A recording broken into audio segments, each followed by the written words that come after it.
அகிலம் நியூஸ் நேயர்களுக்கு வணக்கம். இன்று இரவு நேர பிரதான செய்திகள். முதலில் தலைப்புச் செய்திகள். இலங்கையில் கடன் அட்டைகளின் பாவனையில் ஏற்பட்டுள்ள மாற்றம்.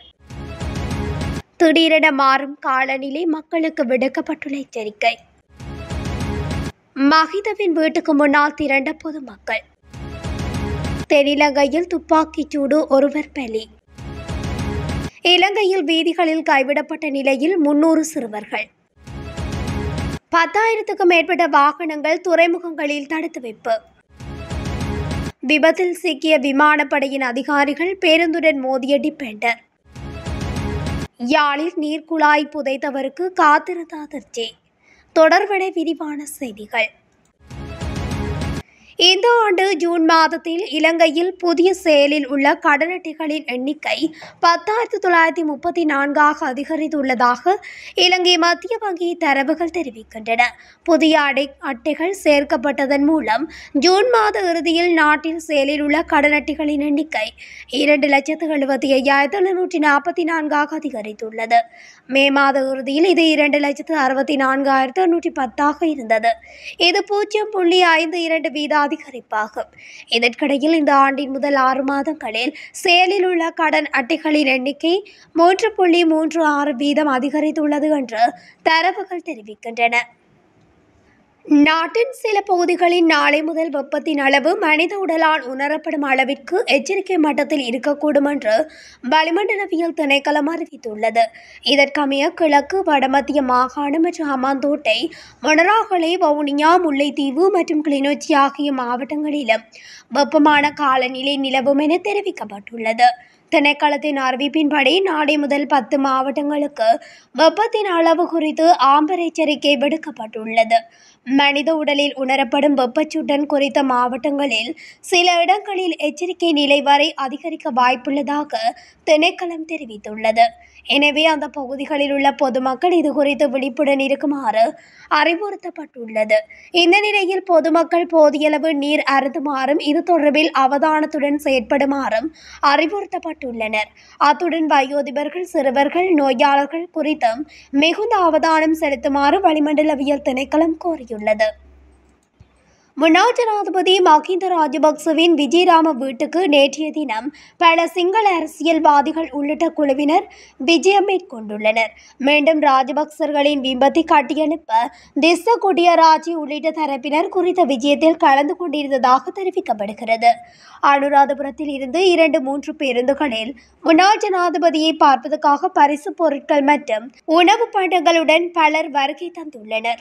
மஹிந்தவின் சலுகைகள் ரத்து செய்யப்பட்டால் அவருக்கு வீடு வழங்க தலையிடுவதாக பல முன்னணி பிக்குகள் தன்னிடம் கூறியதாக பொதுஜன பெரமுனவின் தேசிய அமைப்பாளரும் நாடாளுமன்ற உறுப்பினருமான நாமல் ராஜபக்ச இதன்போது தெரிவித்துள்ளார்.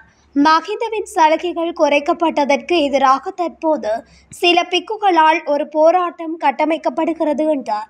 இதன்போது நீங்கள் உங்கள் 1 மைல் தூரத்தை தொட்டால் கூட மகா சங்கத்தினர் முன்வருவார்கள் என்று சில பிக்குகள் பகிரங்கமாக இதன்போது அறிவித்துள்ளனர். இதற்கிடையில் இந்த நாட்களில் மஹிந்தவின் அதிகாரப்பூர்வ இல்லத்திற்கு அவரை பார்க்க தொலைதூர பகுதிகளில் இருந்தும் மக்கள் வருவதாக கூறப்படுகிறது. தேசிய மக்கள் சக்தி அரசாங்கம் சமீபத்தில் முன்னாள் ஜனாதிபதிகள் மற்றும் முன்னாள் முதல் பெண்மணிகளின் சலுகைகளை வீடுகள் உட்பட அவற்றை ரத்து செய்வதற்கான சட்டமூலத்தில் கவனம் செலுத்தியுள்ளார்.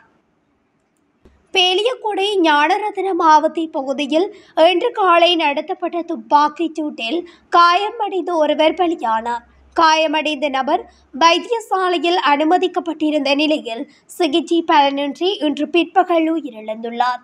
பேலியகொடை ஞானரத்ன மாவத்தை பகுதியில் இன்று காலை துப்பாக்கிச் சூட்டு சம்பவம் ஒன்று நடைபெற்றுள்ளது.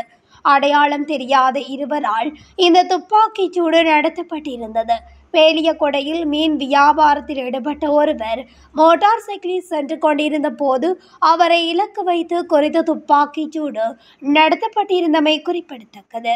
பேலியகொடையில் இன்று இடம்பெற்ற துப்பாக்கிச் சூட்டில் அந்த பகுதி முழுவதும் பரபரப்பு நிலை ஏற்பட்டுள்ளது.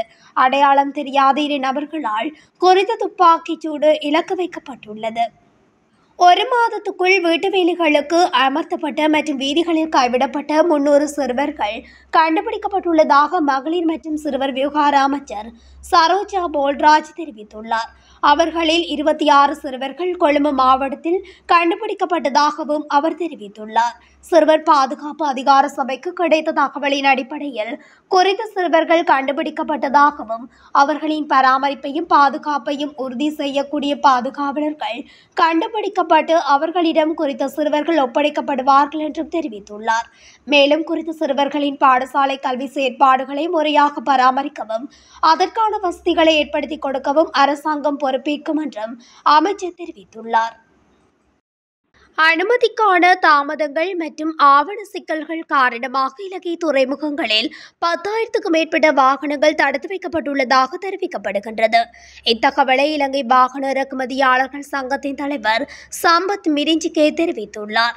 நேற்று நடைபெற்ற ஊடகவியலாளர் சந்திப்பில் கலந்து கொண்டு அவர் இதனை தெரிவித்துள்ளார். ஆகஸ்ட் 15க்கு முன்னரான 45 நாட்களுக்குள் 8,726 வாகனங்கள் துறைமுகங்களில் தடுத்து வைக்கப்பட்டுள்ளதாக தெரிவித்துள்ளார். மேலும் ஹமாந்தோட்டை துறைமுக நிர்வாகத்திடமிருந்து பெறப்பட்ட தரவுகளின் அடிப்படையில் இந்த ஆண்டு பிப்ரவரி 1ஆம் தேதிக்கு முன்னர் இறக்குமதி செய்யப்பட்ட சுமார் 200 வாகனங்கள் இன்னும் கணக்கில் வராமல் இருப்பதாகவும் தெரிவித்துள்ளார்.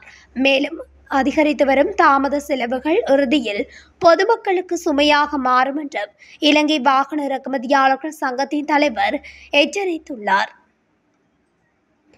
கிக்குராங்கொட மெதிரிக்கிரிய பிரதான வீதியில் தனியார் பேருந்து ஒன்றும் விமானப்படையின் டிபெண்டர் வாகனம் ஒன்றும் மோதிக்கொண்டதில் 3 பேர் காயமடைந்து வைத்தியசாலையில் சேர்க்கப்பட்டுள்ளனர். குறித்த பேருந்தும் டிபெண்டர் வாகனமும் நேருக்கு நேர் மோதியுள்ளது. இன்று காலை 7:30 மணியளவில் இந்த விபத்து இடம்பெற்றுள்ளது. குறித்த பேருந்து மெதிரிக்கிரியவின் வடிகவையிலிருந்து கிகுராங்கொடை நோக்கி சென்றுள்ளது. அதேவேளை டிபெண்டர் வாகனம் கிகுராங்கொடையில் இருந்து மெதிரிக்கிரிய நோக்கி சென்றுள்ளது.